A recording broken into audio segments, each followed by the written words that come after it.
कुदरत का तमाशा है मदीना की गली में, कुदरत का तमाशा है मदीना की गली में,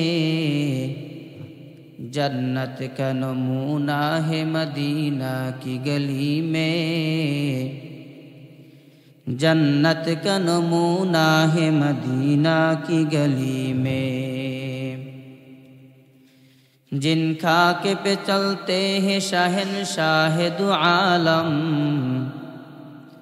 जिन खाके पे चलते हैं शहंशाह दो आलम, वो चश्मे का सुरमा है मदीना की गली में, वो चश्मे का सुरमा है मदीना की गली में।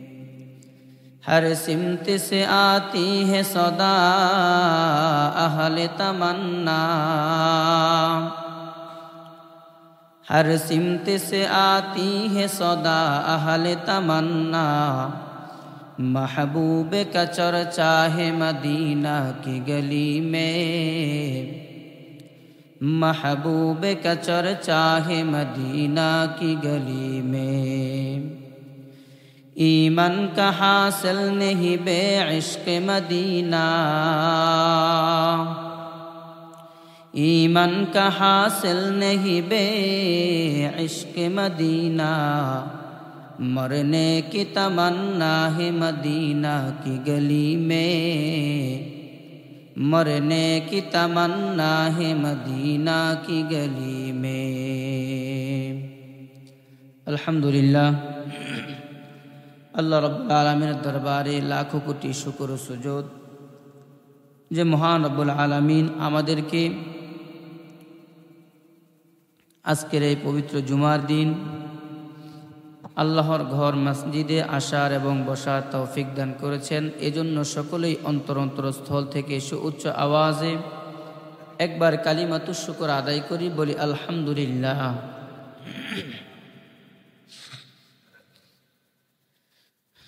আল্লাহ রাব্বুল আলামিন দুনিয়াতে মানুষ এবং মানুষ ছাড়াও আরো হাজারো মাখলুকাত আল্লাহ তাআলা সৃষ্টি করেছেন।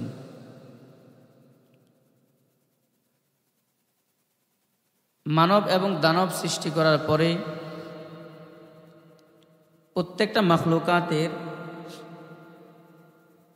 জীবন চলার কোনো গাইডলাইন দেওয়া হয় নাই, শুধুমাত্র দুই জাতি ছাড়া। এক প্রকার মাখলুক হলো মানব জাতি, দ্বিতীয় প্রকার মাখলুকাত হলো জিন জাতি। কয় প্রকার বলেন? দুই প্রকার।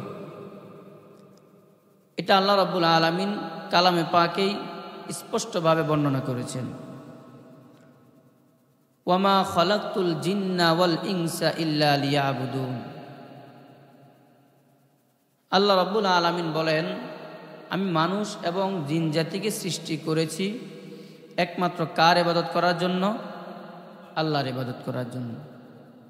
তাহলে কার কথা বলল? দুই জাতি। এক প্রকার হলো মানুষ, দ্বিতীয় প্রকার হলো জিন জাতি। তার মানে যাদের আল্লাহ তাআলা আল্লাহর ইবাদতের জন্য পাঠালেন, অবশ্যই তারা ইবাদত করতে গিয়ে, জীবন যাপন করতে গিয়ে তাদের কিছু গাইডলাইন থাকবে। তাদের কি থাকবে?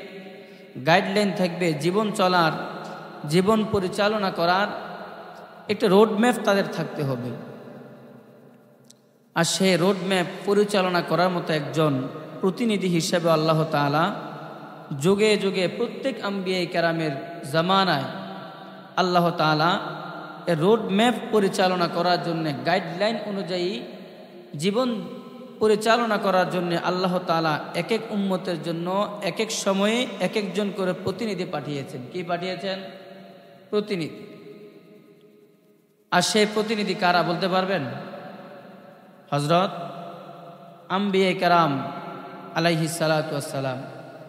যত নবী, যত রাসূলগণ দুনিয়াতে এসেছেন, প্রত্যেকে এক একজন কি? প্রতিনিধি। এক একজন কি বলেন? প্রতিনিধি। তে রিসালাতের গুরুত্ব কি? আল্লাহ তাআলা রসুল কেন দুনিয়াতে পাঠালেন? প্রথমত রসুল শব্দের অর্থটা কি? রসুল শব্দের অর্থ কি? এটা রিসালাতুল শব্দ থেকে এসেছে, রসুলুন অর্থাৎ বার্তা বাহক। কি বলেন? বার্তা বাহক। আম্বিয়া কেরামরা কার বার্তা নিয়ে ঘোরেন? দুনিয়ার কোনো সরকারের বার্তা? কথা, দুনিয়ার কোনো রাষ্ট্রপতির বার্তা, এমপি মন্ত্রীদের কোনো বার্তা নিয়ে ঘোরেন? এই সমস্ত বার্তা ফার্তার টাইম কোনো রাসূলদের কাছে নেই। আম্বিয়া কেরাম এবং রাসূলদের একমাত্র দায়িত্ব হচ্ছে প্রত্যেকের জামানায় আল্লাহ তাআলা যে কালিমা দান করেছেন সেই কালিমার বার্তা নিয়ে প্রত্যেকটা উম্মতের ধারে ধারে যাওয়া। তারাই হলো একমাত্র কার বাহক? আল্লাহর বাহক। কার বাহক বলেন? আল্লাহর বাহক। আমাদের নবী ইসলামের কালিমা নিয়ে বার্তা বাহক হিসেবে এসেছেন। আমাদের কালিমা কি বলতে পারবেন? লা ইলাহা ইল্লাল্লাহু মুহাম্মাদুর রাসূলুল্লাহ সাল্লাল্লাহু আলাইহি ওয়াসাল্লাম। অন্যান্য নবীদের তাদের ব্যক্তিগত কালিমা ছিল, লা ইলাহা এতটুকু ঠিক ছিল, বাকিটুকু আম্বিয়া কেরামদের নাম দ্বারা। লা ইলাহা ইল্লাল্লাহ মুসা কালিমুল্লাহ, লা ইলাহা ইল্লাল্লাহ মুসা কালিমুল্লাহ, লা ইলাহা ইল্লাল্লাহ ঈসা রূহুল্লাহ, লা ইলাহা ইল্লাল্লাহ ইসমাঈলু যাবিহুল্লাহ, লা ইলাহা ইল্লাল্লাহ আদামু সফিউল্লাহ। এভাবে প্রত্যেক আম্বিয়া কেরামের কি ছিল? আলাদা আলাদা কালিমা ছিল। আর ওই সময়ে ওই ধর্মটাই তাদের জন্য, ওই সময়ে পুরা আম্বিয়া কেরামদের উপরে যে কিতাব এবং যে আম্বিয়া কেরামদেরকে পাঠানো হয়েছে ওই কালিমার উপরে তারা তাদের জীবন পরিচালনা করত। তবে ইসলাম যখন এসেছে, আমার আপনার প্রিয় নবী হযরত মুহাম্মদ মুস্তাফা সাল্লাল্লাহু আলাইহি ওয়াসাল্লাম যখন দুনিয়াতে চলে এসেছেন, তখন আল্লাহ রাব্বুল আলামিন সমস্ত ধর্মের গ্রন্থগুলো এবং ধর্মকে রহিত করে দিয়েছেন। কি করে দিয়েছেন? কারণ আল্লাহ তাআলা বলেন, ইন্নাদ দীনা ইনদাল্লাহিল ইসলাম। নিশ্চয় আল্লাহ তাআলার নিকটে কোন ধর্ম সবচেয়ে পছন্দনীয়? কথা বলেন, কোন ধর্ম? ইসলাম। এবং আল্লাহ এটাও বলেছেন, ওয়া মান ইয়াবতাগি গায়রাল ইসলামি দীনান ফালা ইউকবালা মিনহু।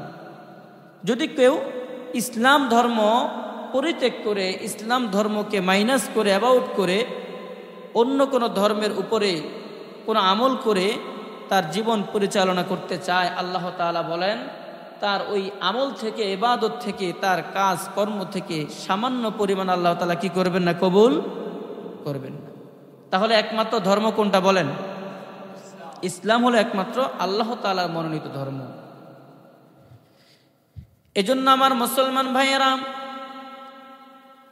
আল্লাহ রাব্বুল আলামিন যুগে যুগে বিভিন্ন প্রকারের উম্মতদের উপরে আল্লাহ তাআলা ধর্ম গ্রন্থ আল্লাহ তাআলা পাঠিয়েছেন এবং আম্বিয়া কেরামদেরকে পাঠিয়েছেন। যে সময়ে যে উম্মতরা ছিল এবং ওই উম্মত থাকা অবস্থায় ওই উম্মতদের আম্বিয়া কেরাম নবীরা যতদিন পর্যন্ত পৃথিবীর জমিনে ছিলেন ততদিন পর্যন্ত আল্লাহ তাআলা ওই উম্মতের উপরে দানকৃত গ্রন্থগুলোকে অবশিষ্ট রেখেছেন। যখন ওই উম্মতদের মধ্য থেকে আম্বিয়া কেরামরা চলে গেলেন, যেমন মনে করেন মূসা আলাইহিস সালাম ছিলেন, যতদিন পর্যন্ত মূসা পয়গম্বর উম্মতদের মাঝে ছিলেন ততদিন পর্যন্ত তাদের গ্রন্থগুলো ছিল। যতদিন পর্যন্ত ঈসা আলাইহিস সালাম ছিলেন ততদিন পর্যন্ত ওই ঈসা আলাইহিস সালামের উপরে ওই সময়ের গ্রন্থগুলো, ওই সময়ের কিতাবগুলো ছিল। এরকমভাবে পর্যায়ক্রমে প্রত্যেক আম্বিয়া কেরামদের উপরে গ্রন্থগুলো ছিল। যখন তারা চলে গেলেন তখন সমস্ত গ্রন্থগুলো রহিত হয়ে গেছে। কি হয়েছে? সমস্ত গ্রন্থগুলো রহিত হয়ে গিয়েছে। সমস্ত কিতাবের উপরে আমল করা, কিতাবগুলোকে মেনে চলা, কিতাবগুলোকে জীবন গাইড হিসাবে মেনে নেওয়া, গ্রহণ করা, সেটা বাদ পড়ে গেছে। আল্লাহ তাআলা ইসলাম যখন চলে এসেছেন, আল্লাহ তাআলা সার্টিফিকেট দিয়ে দিয়েছেন, ইন্নাদ দীনা ইনদাল্লাহিল ইসলাম ওয়া মান ইয়াবতাগি গায়রাল ইসলামি ফালাই ইউকবালা মিনহু। আল্লাহ তাআলা বলেন, নিশ্চয়ই ইসলাম ধর্ম হলো আল্লাহ তাআলার নিকটে সবচাইতে মনোনীত এবং পছন্দনীয় ধর্ম।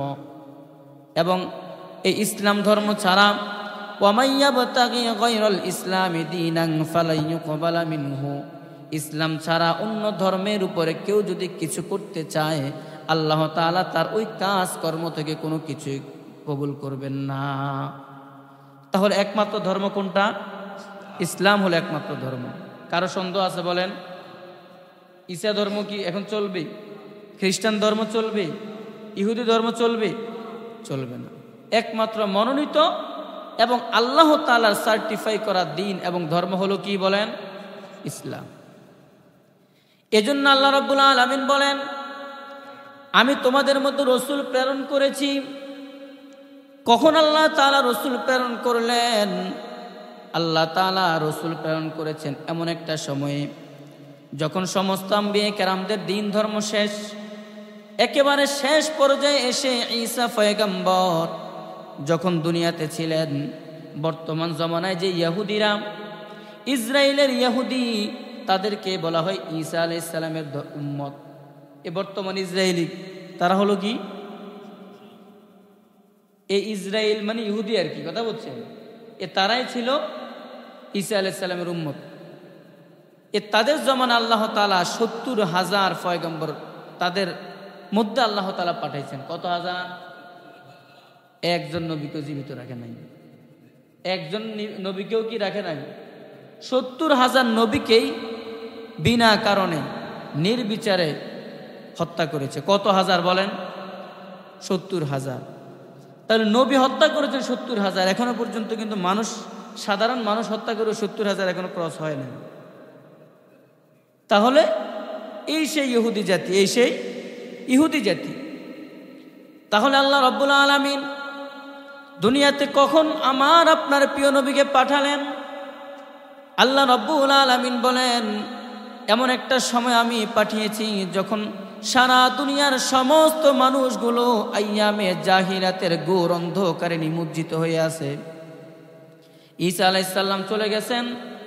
আমার আপনার প্রিয় নবী হযরত মুহাম্মদ মুস্তাফা সাল্লাল্লাহু আলাইহি ওয়াসাল্লাম দুনিয়াতে আসার আগ মুহূর্তের সময়টা হলো ৫৭০ বছরের ডিফারেন্স। কয়শো? ৫৭০ বছরের ডিফারেন্স। এই ডিফারেন্স, এই গ্যাপের মধ্যে, এত বড় একটা ফাঁকা জায়গার মধ্যে এই উম্মতকে ট্যাকল দেওয়ার জন্য, নেগরানি করার জন্য, টহলদারি করার জন্য কোনো পয়গম্বর ছিল না। কি ছিল না? কোনো পয়গম্বর ছিল না, কোনো আম্বিয়া কেরাম ছিলেন না, কোনো নবী ছিল না। তাহলে মনে করেন ৫৭০ বছরের ডিফারেন্সে যেই উম্মত, যেই দেশ, যে জাতিটার মধ্যে কোনো মুরব্বী নাই, তার মুরব্বী কে বলেন? শয়তান। যার কোনো দুনিয়াতে কোনো নবী মুরব্বী নাই, কোনো ধর্মগুরু তাদের মুরব্বী নাই, তাহলে ওই জাতির, ওই উম্মতের মুরব্বী কে হয় বলেন? শয়তান মুরব্বী হয়। আর এই সময়টাকে বলা হয় আইয়ামে জাহিলিয়াতের যুগ। কোন যুগ? আইয়ামে জাহিলিয়াতের যুগ। আমরা বলি না আইয়ামে জাহিলিয়াত এ বর্তমান জমানাকে পার করে ফেলছে। তাহলে আইয়ামে জাহিলিয়াত কোনটা? এই যে ঈসা আলাইহিস সালাম চলে যাওয়ার পর থেকে আমার আপনার প্রিয় নবী হযরত মুহাম্মদ সাল্লাল্লাহু আলাইহি সাল্লাম আসার আগ মুহূর্ত পর্যন্ত হলো আইয়ামে জাহিলিয়াত। আইয়ামে জাহিলিয়াত। এই আইয়ামে জাহিলিয়াতের যুগে সবচাইতে জাহালতপূর্ণ কাজকর্ম ছিল, মূর্খতার কাজ ছিল। যখন কোনো পুরুষের ঘরে কন্যা সন্তান জন্মগ্রহণ করত, ওই কন্যা সন্তান জন্মগ্রহণ কেন করেছে? তার লজ্জায় সে মানুষের কাছে মুখ দেখাতে পারে না, চেহারা দেখাতে পারে না। এই জন্য তার জীবিত কন্যা সন্তানগুলোকে মাটি খুঁড়ে খুঁড়ে জীবিত দাফন করে ফেলেছে সে আইয়ামে জাহিলিয়াতের যুগে। তাহলে কোন সময় আল্লাহ তাআলা নবীকে পাঠালেন? এমন এক সময় নবীকে পাঠালেন ৫৭০ বছরের মূর্খতার জামানায় আল্লাহ তাআলা আম্বিয়া কেরামকে পাঠিয়েছেন। বিশেষ করে আমার আপনার প্রিয় নবীকে পাঠিয়েছেন। আল্লাহ তাআলা রসুল পাঠালেন কেন? সরাসরি আল্লাহ রাব্বুল আলামিন রসুলদেরকে পাঠালেন, আমার আপনার প্রিয় নবীকে পাঠিয়েছেন এমন একটা মুহূর্তে যখন মূর্খতার ঘোর অন্ধকারে নিমজ্জিত পুরা দুনিয়া। কোন নবী আছে বলেন? এই সময়টাতে কোনো নবী ছিল? কোনো নবী ছিল না। তাহলে কত বড় চ্যালেঞ্জের মোকাবেলা করতে হচ্ছে আমার আপনার প্রিয় নবীকে। সারা দুনিয়ায় কোনো মুসলিম নেই, কি নাই? কোনো মুসলিম নেই। সর্বপ্রথম হযরত আবু বকর সিদ্দিক রাদিয়াল্লাহু তাআলা আনহু ঈমান গ্রহণ করেছেন। ঈমান গ্রহণ করার পর একজন নিয়ে দিনের দাওয়াতি কাজ চলছে। তাহলে রসুলের দায়িত্ব কি? রসুলের দায়িত্ব কি? দ্বীন এলাহি, একমাত্র আল্লাহ তাআলার মনোনীত ধর্মের দাওয়াত দেওয়া। আপনি বর্তমান সময়ে একজন হিন্দুকে ধরে ইসলামের দাওয়াত দিতে পারবেন? কোনো রিস্ক আছে বলেন? বলেন, মার দিবে, মাথা ফাটাবে। যখন সারা দুনিয়াটা ঘোর অন্ধকারে নিমজ্জিত, পুরো একটা অঞ্চল যখন কারেন্ট থাকে না, একেবারে আপনার অন্ধকারের সময় একটা মোমবাতি যদি মিটমিট করে জ্বালিয়ে দেন, বলেন তো মোমবাতির একেবারে সন্নিকটে চতুর্দিকে ছাড়া আর কোথাও কি আলো আছে? একেবারে অল্প সামান্য একটু দূর দিয়ে চতুর্মুখ থেকে আলো থাকে। ঠিক আমার আপনার প্রিয় নবী হযরত মুহাম্মদ মুস্তাফা সাল্লাল্লাহু আলাইহি সাল্লাম যখন দুনিয়াতে আসলেন, চতুর্দিকে সারা পৃথিবী মূর্খতা আর জাহালাত জুলুমের ঘোর অন্ধকারে নিমজ্জিত। এমন একটা সময় আমার আপনার প্রিয় নবীকে আল্লাহ তাআলা পাঠালেন, যে একটা চতুর্দিকে অন্ধকার, মাঝখানে একটা মোমবাতি মিটমিট করে জ্বলার মতো অবস্থা। দ্বীনে এলাহির দাওয়াত নিয়ে আল্লাহর হাবিব সাল্লাল্লাহু আলাইহি ওয়াসাল্লাম উম্মতের দ্বারে দ্বারে গেলেন, কাফের মুশরিকদের দ্বারে দ্বারে গেলেন। তায়েফের ময়দানে গিয়েছেন।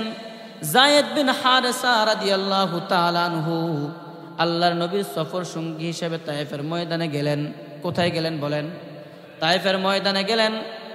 যখন তায়েফের ময়দানে যাওয়ার পরে আমার আপনার প্রিয় নবী কাফের মুশরিক এবং তাদের সন্তানদেরকে দ্বীনে এলাহির দাওয়াত দিচ্ছেন, তখন কাফের বেঈমানরা তাদের সন্তানদেরকে লেলিয়ে দিল, উল্টা পাল্টা বুঝিয়ে বলল, এ মুহাম্মদ তোমাদের ধর্মের বিরুদ্ধে অন্য এক ধর্মের প্রচার করে, অতএব তোমরা এই মুহাম্মদকে পাথর মারতে মারতে নিক্ষেপ করতে করতে মেরে ফেলো। কাফের সম্প্রদায়ের সন্তানরা তো ছোট বাচ্চা মানুষ, বোঝে না, যা কিছু বুঝে তাই বোঝে। শুরু হলো পাথরের বৃষ্টি। পাথর মারতে মারতে হযরত যায়েদ বিন হারেসা রাদিয়াল্লাহু তাআলা আনহু আল্লাহর নবীর সামন দিক থেকে একবার আগলে ধরেন, আবার পিছন দিক থেকে আগলে ধরেন, ডান দিক থেকে আগলে ধরেন, বাম দিক থেকে আগলে ধরেন, কিন্তু কাফেরদের এই সন্তানদের পাথরের বৃষ্টি বন্ধ হয় না। ঠিক ওই সময়ে যায়েদ বিন হারেসা রাদিয়াল্লাহু তাআলা আনহু রক্ত শূন্যতা দেখা দিয়ে মাটির মধ্যে নিস্তব্ধ নিথর দেহটা পড়ে গেল। এখন তো আর আল্লাহর নবী ছাড়া আর কেউ নাই। আল্লাহর নবীকে এবার কাফের সম্প্রদায়, কাফের সন্তানরা পাথর মারা আরম্ভ করলো। পাথর মারতে মারতে মারতে মারতে আল্লাহর নবীও এক সময় তিনার শরীর মোবারক থেকে রক্ত মোবারকগুলো ঝরে রক্ত শূন্যতা যখন দেখা দিয়ে দিল, তখন আল্লাহর নবীর তাজা সতেজ এই দেহটাও নিস্তব্ধ হয়ে মাটির মধ্যে পড়ে গেছে। তখন হযরত জিবরাইল আলাইহিস সালাতু ওয়াস সালাম দুনিয়ার জমিনে আসলেন। আল্লাহ তাআলা পাঠালেন যে আমার বন্ধু, আমার মোহাব্বতের মানুষটাকে তুমি গিয়ে একটু আগলে তাকে একটু সেবা শুশ্রূষা করে এসো। তখন জিবরাইল আলাইহিস সালাম চলে আসলেন। আসার পরে দেখেন আল্লাহর নবীকে কি বললেন? আল্লাহর নবীকে বললেন, ইয়া রাসূলুল্লাহ, ইয়া হাবিবাল্লাহ, আপনি একবার শুধু আমাকে অনুমতি দিন যে আমি তায়েফের চতুর্পাশের পাহাড়গুলোকে আমি আমার একটি ডানার মাধ্যমে বর করে তুলে এনে আমি সমস্ত কাফের এবং তাদের সন্তানদেরকে চাপা দিয়ে মেরে ফেলব। আল্লাহর নবী তখন কি বললেন? হে জিবরাইল, না না না, আমাকে তো এজন্য দুনিয়াতে পাঠানো হয় নাই, আমাকে একমাত্র পাঠিয়েছেন আল্লাহ তাআলা এটাই বলেছেন যে ওয়ামা আরসালনাকা ইল্লা রাহমাতাল লিল আলামিন। আল্লাহর হাবিব বলেন, আল্লাহ তাআলা আমাকে পাঠানোর পরে বললেন, ওয়ামা আরসালনাকা ইল্লা রাহমাতাল লিল আলামিন, আমাকে দুনিয়াতে পাঠানো হয়েছে একমাত্র রহমত হিসাবে। কথা বলেন, কি হিসাবে? রহমত হিসাবে পাঠিয়েছেন। যদি তুমি পাহাড়গুলোকে উঠিয়ে এনে তাদেরকে পাথর চাপা দিয়ে মেরে ফেলো, তাহলে দেখা যাচ্ছে এটা রহমত হবে না, এটা হবে গজব। এটা কি হবে বলেন? আল্লাহ তো আমাকে গজবের জন্য পাঠান নাই, আল্লাহ আমাকে একমাত্র রহমত হিসেবে পাঠিয়েছেন। কি হিসাবে? রহমত হিসেবে পাঠিয়েছেন। এইভাবে কাফের সম্প্রদায়ের সন্তানরা আল্লাহর হাবিবকে পাথরের বৃষ্টির মাধ্যমে জমিনের মধ্যে একেবারে নিস্তব্ধ অবস্থায় ফেলে দিয়েছে। তাহলে দেখেন তো কত কষ্ট আল্লাহর নবী করেছেন, করেন নাই? কথা বলেন, দ্বীনের জন্য কি করছেন কি করেন নাই? কে অস্বীকার করতে পারবে? হাজারো ব্যথা বেদনা আমি কেমন করে হে রাসূল তোমাকে ভুলি আমি কেমন করে। রাসূলকে কি ভোলা যায় বলেন? জোরে বলেন, ভোলা যায়? আমাদের এই জীবন পরিচালনার ক্ষেত্রে রাসূলকে এখন বললাম স্বীকারোক্তি দিয়েছে, ভোলা যায় না। কিন্তু আপনি বুকে হাত দিয়ে বলতে পারবেন না আপনার জীবন পরিচালনা করার এই সামান্যটুকু সময়ে আমাদের হায়াতে জিন্দেগিতে আপনি কোন কাজটা রাসূলের সুন্নাহ অনুযায়ী করেছেন বলতে পারবেন? বলতে পারবেন? আপনাকে যদি এটা বলা হয় বলেন যে এটা সুন্নত। এটা কি সুন্নত? মানে একেবারে একটা মুক্তক বাকে সুন্নত না, এটা বা টুপি দেন না কেন সুন্নত? এটা কি সুন্নত? মনে হয় যে না আমাদের বাপদাদার সম্পত্তি, না আমার ইচ্ছে হয়েছে আমি গ্রহণ করলাম, ইচ্ছে হয়েছে ছেড়ে দিলাম, তাই না? এবার দাঁড়িয়ে রাখেন না কেন? এসে রাখবো, বিয়ে শাদী করি, মেয়েটে বিবাহ দেওয়ার পরে যখন শ্বশুর বেয়েটে হব তখন দাঁড়িয়ে রাখবো। আরে ভাই, বিয়ে করার বয়স সময় আপনি পাবেন তার কোনো গ্যারান্টি আছে? কথা বলেন। আমরা কি বয়সের কোনো সার্টিফিকেট নিয়ে আসছি যে এত সাল থেকে এত সাল পর্যন্ত আমাদের জীবন, এত সালের এত মাসের এত তারিখ থেকে আমাদের বয়সের তারিখ? আমাদের এনআইডি কার্ড করি না আমরা? এনআইডি কার্ডের মেয়াদ আছে না? কথা বলেন। বিভিন্ন কার্ডের মেয়াদ থাকে, কি আমাদের জীবন কার্ডের কি মেয়াদ আছে? কথা বলেন, আছে? তো বললে যে শূন্যটা কেন আঁকড়ে ধরেন না? বলে বয়স হোক না, বয়স। আচ্ছা, আল্লাহ তাআলা তো বেকুব নাকি? নাউজুবিল্লাহ, আল্লাহকে বেকুব? কথা বলেন। মানে আল্লাহকে উপযুক্ত সময় আমাকে দাঁড়িয়ে দান করে নাই? কথা বলেন। তার মানে আপনি বুঝাতে চাচ্ছেন যে না আমার বয়স হয় না, আল্লাহ তাআলা একটা আপনার বয়স ছাড়া দাঁড়িয়ে দিয়ে দিছে, এটা মনে করেন? কথা বলেন। আল্লাহ কি বয়স ছাড়া আমাদেরকে দাঁড়িয়ে দিছেন? বয়স উপযুক্ত হওয়ার পরে দাঁড়িয়ে দিছেন না? এখন আল্লাহ দিতে চায়, আল্লাহ বাহির করে আপনি কাটেন, আল্লাহ বাহির করে আপনি কাটেন, আল্লাহ বাহির করে আপনি ছাঁচেন। তার মানে আল্লাহর সাথে একটা প্রতিনিয়ত যুদ্ধ চলতেছে। কি চলতেছে? কথা বুঝছেন আমার? আল্লাহ রাসূল বলে টুপি মাথায় দাও, আমরা ঠাস করে ফালাই দিতে আছেন। আচ্ছা, এই যে ফালাই দিতেছেন আপনি কেন? মানে রাসূলের সাথে একটা যুদ্ধ চলতেছে। টুপিটা মাথা দিয়ে হাঁটলে কি 20 কেজি একটা মাথার বোঝা লাগে? 1 মনের ওজন লাগে? তো দিতে সমস্যা কি? দিতে কোনো সমস্যা আছে? আল্লাহর হাবিব তো এজন্যই বললেন, قال النبي صلى الله عليه وسلم تركت فيكم أمرين لن تضلوا ما تمسكتم بهما كتاب الله وسنة رسوله। আল্লাহর হাবিব বললেন আমি দুটো জিনিস তোমাদের মধ্যে রেখে যাচ্ছি, এই দুটো জিনিসকে যদি তোমরা আঁকড়ে ধরতে পারো লাং তাদিল্লু, কখনোই তোমরা পথভ্রষ্ট হবে না, পদস্খলন কখনোই তোমার ঘটবে না।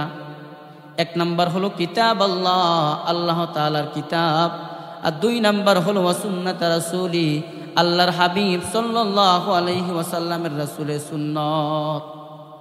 কয় জিনিসের কথা বললেন?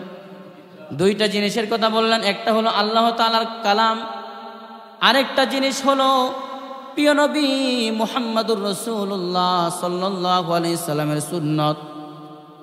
ভাইরা আমার, আল্লাহর হাবিব এটাও তো বলেছেন মান তামাসসাকা বিসুন্নতি ইনদা ফাসাদি উম্মতি ফালাহু আজরু শাহীদ। আল্লাহর হাবিব বলেছেন আমার উম্মতের ফিতনার জামানায় আমার কোনো উম্মত যদি আমি নবীর একটি সুন্নতের উপর আমল করে সুন্নতকে জিন্দা করে, যে সুন্নতটা মৃত্যুবরণ করেছে, এমন একটা সুন্নত যদি আমার কোনো উম্মত, আমার কোনো আশেক, আমার কোনো খাঁটি উম্মত এই সুন্নতটাকে, মৃত সুন্নতটাকে, অপ্রচলিত সুন্নতটাকে প্রচলন ঘটায়, আল্লাহর হাবিব বলেন ফালাহু আজরু শাহিদ, আল্লাহ তাআলা তাকে 100 শহীদের সওয়াব দান করবেন। কয়শো শহীদের সওয়াব? 100 শহীদের সওয়াব। আপনি কোথায় গিয়ে যুদ্ধ করবেন, কোথায় গিয়ে জিহাদ করবেন আর শহীদ হবেন, তার কোনো গ্যারান্টি আছে? আর আল্লাহ মাশাআল্লাহ আমাদের ইমানের যে একটা মজবুত, আমরা যে মজবুত ইমানদার, জিহাদের কথা বললে লুঙ্গি টুঙ্গি কোনো সাথে থাকবে না, ফায়জামাও গরম, লুঙ্গি গরম, কথা বোঝেন নাই? আর যে জঙ্গি, ওই উগ্রবাদী সন্ত্রাসী বলে তো গালি দেওয়া হয়, হয় না? কথা বলেন। মানে জিহাদ শব্দটা বললেই মনে হয় যেন এমন কিছু মানুষের গায়ের মধ্যে একেবারে অ্যালার্জি 100% মানে আপনার ভাষা দেয়, চুলকায়, শুধু চুলকায়, চুলকানিয়ে থামে না। জিহাদ উমাকে এটা কি বলে? মানে কোবাকুবির কাজ। জিহাদ মানে কি কোবাকুবির কাজ? জিহাদ 3 ধরনের। প্রথমত জিহাদ কয় ধরনের? কথা বলেন, কয় ধরনের? 3 ধরনের হলো জিহাদ। 1 নাম্বার হলো কোনো আপনি কাজ যদি অন্যায় কাজ দেখেন, যদি আপনার সেই সামর্থ্য, ক্ষমতা, সেই সাহস আপনার থাকে, আপনি সেটাতে সরাসরি হস্তক্ষেপ করবেন, আপনি সেটা হাত দ্বারা কি করবেন? প্রতিহত করবেন। যদি এই প্রথম ধাপ আপনার সম্ভব না হয়, আপনার সম্ভব আছে আপনি জবান দ্বারা উচ্চ কণ্ঠে আপনি সত্য কথাটা বলতে পারবেন, অন্যায়ের বিরুদ্ধে জোরালো বলিষ্ঠ কণ্ঠস্বর, কণ্ঠ দিয়ে আপনি প্রতিবাদ করতে পারবেন, তাহলে আপনার জবান দিয়ে করতে হবে। আর যদি আপনার প্রথমটাও নাই, দ্বিতীয়টাও নাই, তৃতীয় নাম্বার হলো এই অন্যায়টাকে অন্তর দ্বারা ভরপুর ঘৃণা করতে হবে, এবং এটাকে কিভাবে এই অন্যায়টাকে দূর করা যায়, অন্যায়টাকে ধ্বংস করা যায়, শেষ করা যায়, সে চেষ্টা আপনাকে করতে হবে। তাহলে জিহাদ কি ধরে কোবাকুবি? কথা বলেন, কোবাকুবি না। তাহলে জিহাদের কথা বললেই কেন জঙ্গি, উগ্রবাদী, সন্ত্রাসী, মৌলবাদী এগুলো কেন বলা হয়? নামাজ ফরজ কিনা বলেন, সবাই বলেন। রোজা ফরজ কিনা? যাকাত ফরজ কিনা? হজ ফরজ কিনা? ফরদা ফরজ কিনা? ঠিক এগুলো যেভাবে ফরজে আইন, ঠিক জিহাদটাও সময়ে অসময়ের কারণে কখনো কখনো ফরজে কেফায়া, কখনো কখনো ফরজে আইন। তবে ফরজ থেকে খালি না, ফরজ থেকে কি না খালি না, এটাকে আপনি সুন্নত বলে সরাই দিতে পারবেন না। সুন্নত বলে যেমন দাড়ি ফালাইয়া দেন, সুন্নত পরে টুপি ফালাইয়া দেন, সুন্নত পরে লম্বা জামা গায়ে দেওয়া ছাইরা দেন, সুন্নত বলে নামাজের আগে পরে সুন্নতগুলো ছাইরা দেন। কিন্তু জিহাদ এমন একটা বিধান যেটাকে আপনি সুন্নত বলে ফেলে দিতে পারবেন না। কি করতে পারবেন না? ফেলে দিতে পারবেন না। তাহলে আমাদের মধ্যে আল্লাহ তাআলা রাসূলকে কেন পাঠালেন? আমাদের মধ্যে রাসূলকে পাঠিয়েছেন, আমাদের মধ্যে যত ঘোর অন্ধকার আছে, যত জাহালত মূর্খতার কাজকর্ম আমাদের মধ্যে আছে, আল্লাহ তাআলা সেই মূর্খতাগুলিকে দূর করার জন্য, আল্লাহ ভোলা মানুষগুলোকে আল্লাহমুখী করার জন্য, জাহান্নামের দিকে চলে যাচ্ছে এমন মানুষগুলোকে ধরে ধরে জান্নাতমুখী করার জন্য আল্লাহ তাআলা হেদায়েতের রাস্তার বাহিরে যারা চলে গেছে তাদেরকে হেদায়েতের পথে টেনে টেনে আনার জন্য আল্লাহ তাআলা যুগে যুগে এবং আমাদের আখিরি নবী পয়গম্বর পর্যন্ত আল্লাহ তাআলা 1,24,000 অথবা 2,24,000 পয়গম্বর এবং রাসূলদেরকে দুনিয়াতে পাঠিয়েছেন। কেন পাঠাইলেন? তাহলে সুন্নতকে জিন্দা করার জন্য এবং দ্বীনে এলাহি, আল্লাহ তাআলার দ্বীনের ঝান্ডাকে সমুন্নত করার জন্য দুনিয়াতে পাঠিয়েছেন। আমাদের জীবন আমরা চালাবো, একটা জীবন, একটা গাইডলাইন আছে। কি আছে বলেন? একটা গাইডলাইন আছে। আমাদের জীবন, আমাদের চলার জন্য আমাদের গ্রন্থ কোরআন আছে। কি আছে বলেন? আছে না কোরআন? বলেন। তাহলে এই কোরআনকে যারা মেনে চলবে, এ টু জেড বিসমিল্লাহর বা থেকে সূরা নাসের সিন পর্যন্ত যারা কোরআনকে মানবে, যারা কোরআনকে নিজের জীবন বিধান মেনে চলবে, তার আর কখনো পিছু টান হবে না, জাহান্নাম তার জন্য হারাম হয়ে যাবে। এজন্য আল্লাহ রাব্বুল আলামিন দুনিয়াতে মানব জাতির জন্য, বিশেষ করে উম্মতে মুহাম্মদী দুনিয়াতে চলার জন্য আল্লাহ তাআলা আমাদের প্রিয় নবী মুহাম্মদুর রাসূলুল্লাহ সাল্লাল্লাহু আলাইহি ওয়াসাল্লামকে দুনিয়াতে পাঠিয়েছেন। কোন সময় পাঠালেন? ঘোর অন্ধকারে পাঠালেন। ঘোর অন্ধকার কাটিয়ে আল্লাহ তাআলা সুউজ্জ্বল বাতি আলো আল্লাহ তাআলা জ্বালিয়ে দিয়েছেন। আল্লাহ তাআলা আকাশের এক একটা নক্ষত্র তৈরি করে দিয়েছেন। তারা হলো সাহাবায়ে কেরাম। তারা কে? কারণ আল্লাহর হাবিব বলেন, আসহাবি কান্নুজুম বিআইহিম ইকতাদাইতুম ওয়া ইহতাদাইতুম। আমার সাহাবীরা হলো আসমানের তারকাতুল্য, আসমানের তারকার ন্যায়। আর বিআইহিম ইকতাদাইতুম ওয়া ইহতাদাইতুম, তোমরা তাদের মধ্য থেকে যে কোনো একজন সাহাবীকেও যদি অনুকরণীয় বানাও, আল্লাহর হাবিব বলেন, তাহলে তোমরা সরাসরি হেদায়েতের রাস্তা পেয়ে যাবে। কি পেয়ে যাবে? হেদায়েতের রাস্তা পেয়ে যাবে। তাহলে সাহাবায়ে কেরাম হলো আমাদের মডেল। সাহাবায়ে কেরাম আল্লাহর রাসূলকে দেখেছেন। আল্লাহর হাবিব বলেন, সল্লু কামা রাআইতুমুনি উসাল্লি, তোমরা ওইভাবে নামাজ আদায় করো যেভাবে আমি নবী নামাজ পড়ি। এখন আমরা তো কেউ নবীকে দেখি নাই, দেখছি বলেন? কেউ নবীকে দেখি নাই। নবীর যে জিন্দেগির নবী যে দুনিয়াতে ছিলেন তার আশেপাশেও তো আমরা নাই। অর্থাৎ নবী এবং আমাদের বর্তমানের মাঝামাঝি গ্যাপ পড়ে গেছে প্রায় 1450 বছরের উপরে। কত বছর? 14 বছর, 1450 বছরের ডিফারেন্স হয়ে গেছে। তাহলে আল্লাহ রাসূল যে বললেন, সল্লু কামা রাআইতুমুনি উসাল্লি, তোমরা নামাজ পড়ো ওইভাবে যেভাবে আমি নবী পড়ি, যেভাবে আমি নবী পড়ি। তাহলে কি আমরা রাসূলকে দেখছি? এখন এই নামাজটা কীভাবে পড়ব? কীভাবে নামাজ পড়তে হবে? সাহাবায়ে কেরামকে দেখি। কারণ বলছেন না, সল্লু আপনার আসহাবি কান্নুজুম বিআইহিম ইকতাদাইতুম ওয়া ইহতাদাইতুম। সাহাবায়ে কেরাম হলো আসমানের তারকাতুল্য। আর সাহাবাতু কুল্লুহুম উদুলুন, সাহাবায়ে কেরাম হলো সত্যের মাপকাঠি, শরীয়তের মাপকাঠি। এখন বলেন, যদি আমরা সত্যিকার অর্থে নবীর সুন্নত মেনে সাহাবায়ে কেরামের পদাঙ্ক অনুসরণ করে রাসূলের মডেল আমরা ধরতে পারতাম, তাহলে কি আমাদের সমাজের মধ্যে সুদ খাওয়ার লোক থাকতো? বলেন, আওয়াজ দেন না, একটু আওয়াজ দেন। ঘুষ খাওয়ার লোক থাকতো? জিনা, ব্যভিচার, ধর্ষণ, রাহাজারি, খুন, গুম, হত্যা, এগুলা করার কোনো মানুষ কি সমাজের মধ্যে থাকতো? আমরা নামে মুসলমান, পাঞ্জাবি গায়ে, টুপি মাথায়, মুখের চাপ দাড়ি, লম্বা দাড়ি, কিন্তু দেখা যাচ্ছে যত আকামের হেডকোয়ার্টার সব এগুলোর ভিতরে আছে না? বলেন, কথা বলেন না কেন?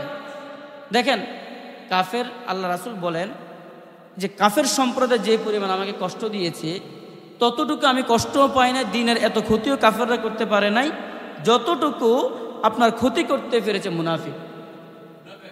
কথা বোঝেন নাই? মুনাফিক কারা? নামাজ পড়ে, 5 ওয়াক্ত নামাজ, প্রয়োজনের সাথে আর কিছু অ্যাড করে, তাহাজ্জুদ আছে, এশরাক আছে, আওয়াবিন আছে, কিছু বাদ নাই। আরে কি সাংঘাতিক নামাজ পড়তেছি। এখন দেখা গেছে এখানে এক কথা বলছি, আরেক জায়গায় যায় বাস তাল ঘুরাইয়া অন্য কথা, সাথে সাথে পল্টি। এখানে দিনের কথা বললো, আরেক দিকে যাইয়া কাফেরদের সাথে, মতের সাথে, পথের সাথে, তাদের কৃষ্টি কালচার, তাদের আখলাক চরিত্রের সাথে সে তাল মিলাইয়া চলে। এগুলো হলো মুনাফিক। এগুলো কি? মুনাফিকের স্থান জাহান্নামের একবারে তলদেশে, একেবারে তলদেশে, যেখানে একেবারে অল টাইম আগুন না থাকলেও কয়লা থাকে না চুলায়, কয়লা, এই ঠিক কয়লার মতো জায়গাটা হলো মুনাফিকদের জন্য। এই জন্য মুনাফিক সবচেয়ে ইসলামের ক্ষতি বেশি করে। আমাদের মতো কিছু দেখবেন যে হুজুরের বেশ ধরে, আসলে হুজুর না। সূরা ফাতিহা যদি আপনি জাল খেয়েও দেন, এটা আলিফ বাইরে না। জাল যদি খেয়েও দেন, এটা আলিফ বাতা বাইরে আসতো না। কিন্তু দেখবেন যে লম্বা জুব্বা টুব্বা গায়ে দিয়া বাস এই লম্বা লম্বা ফতুয়া, লম্বা লম্বা কথা, লম্বা লম্বা লেকচার দিয়ে মনে করবেন যে মনে হয় ইসলামের বহু বড় একজন ধারক বাহক। আসলে এটা স্পষ্ট মুনাফিক। এটা কি বলেন? জোরে বলেন, এটা কি মুনাফিক? সন্দেহ আছে? কথা বলেন। তাহলে আমাদের মডেল কে? বলেন, জোরে বলেন, সবাই বলেন, মডেল কে? হযরত মুহাম্মদ মুস্তাফা সাল্লাল্লাহু আলাইহি সাল্লাম। এবং তারপরের স্টেপে কে আছে? আমাদের সাহাবায়ে কেরাম, আমাদের সাহাবায়ে কেরাম। তাহলে সাহাবায়ে কেরামকে মাধ্যম করে আমরা রাসূলের অনুসরণ অনুকরণ করব। আতিউল্লাহ ওয়া আতিউর রাসূল ওয়া উলিল আমরি মিনকুম। আল্লাহ রাসূল আল্লাহ রাব্বুল আলামিন কোরআনে বলেছেন তোমরা আল্লাহর অনুসরণ এবং আল্লাহ রাসূলের অনুসরণ করো। কার অনুসরণ? আল্লাহর এবং আল্লাহ রাসূলের অনুসরণ করো। ওয়া উলিল আমরি মিনকুম, এবং তোমরা উলুল আমরদের অনুসরণ করো। অর্থাৎ আল্লাহ এবং আল্লাহ রাসূল ছাড়া বাহিরে যারা সবচেয়ে বড় জ্ঞানী, ফিকহের জ্ঞানী, হাদিসের মধ্যে জ্ঞানী, তাফসীরের মধ্যে জ্ঞানী, সর্ব সাইডে যারা জ্ঞানী তাদেরকে বলা উলুল আমর। তারা সাহাবীও হতে পারে, তারা তাবিঈন, তাবে তাবিঈন, উলামায়ে কেরামদের মধ্যে অনেকে হতে পারে। তাদেরকে তোমরা অনুকরণ করে চলো। লাং তাদিল্লু, কখনোই তোমরা পথভ্রষ্ট হবে না, পদস্খলন তোমাদের ঘটবে না। কিতাব আল্লাহি ওয়া সুন্নাত রাসূলি, যতক্ষণ পর্যন্ত তোমরা কিতাবুল্লাহ অর্থাৎ আল্লাহ তাআলার কিতাব এবং প্রিয় নবী মুহাম্মদুর রাসূলুল্লাহ সাল্লাল্লাহু আলাইহি সাল্লামের সুন্নাত আঁকড়ে ধরবে। তাহলে কিতাবুল্লাহর ভিতরে, কোরআনের ভিতরে সুদ খাওয়ার সুন্নাত বলা আছে তো বলেন সুন্নাত না? সুদ খাওয়া কি সওয়াবের কাজ না? সবাই তো বলে না, কেউর মতো মনে হয় এটা সুন্নত, ঠিক না? সুদ খাওয়া কি সুন্নত? কি এটা? কিরকম খারাপ? অতীতেও বলছি কিরকম খারাপ। পৃথিবীতে সবচেয়ে নিকৃষ্ট গুনাহ এবং নিকৃষ্ট অন্যায় হচ্ছে সুদ খাওয়া। কি খাওয়া? কথা বলে নাকি? সবাই খান নাকি? সুদ খাওয়া হলে সবচেয়ে নিকৃষ্ট গুনাহ, নিকৃষ্ট গুনাহ। অর্থাৎ মায়ের সাথে জিনা। কার সাথে জিনা? কোন কোন হাদিসে বলা হয়েছে 33 বার, কোন কোন হাদিসে বলা হয়েছে 44 বার। কয়বার? কয়বার জিনা করলে জায়েজ মায়ের সাথে বলেন? একবার কি জিনা করা যায়? বৈধ না এটা? তো 33 বার বলার দরকার আছে, 44 বার বলার দরকার আছে। তার মানে জিনিসটাকে এতটাই নিকৃষ্ট আল্লাহ তাআলা বানাইছেন যে 33 বার গুনাহ জিনা। তাহলে সুদ আল্লাহর ওয়াস্তে ছেড়ে দেন, দরকার নাই।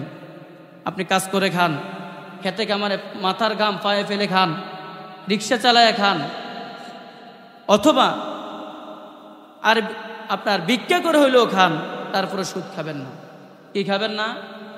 সুদ খাবেন না। সুদ এটা মানুষকে সব সময় নিচের দিকে নামাইতে থাকে। ধনীকে ধনী বানায়, গরিবকে গরিব বানায়। কথা বলেন, কি বলেন? সুদের ভয়াবহতা কি বলেন? সুদের ভয়াবহতা কি? ধনীকে ধনী বানায়, গরিবকে গরিব বানায়। কথা বুঝে আসছে নাকি? কারণ সুদ যার টাকা আছে সেই সুদ দেয়, যার টাকা নাই সেই সুদ গ্রহণ করে। তার মানে 50,000 টাকা নিলে 50,000-এর সাথে আরো 10,000 টাকা বাড়াইয়া গরিবকেই দিতে হয় ধনীকে। গরিবকে কাকে দিতে হয়?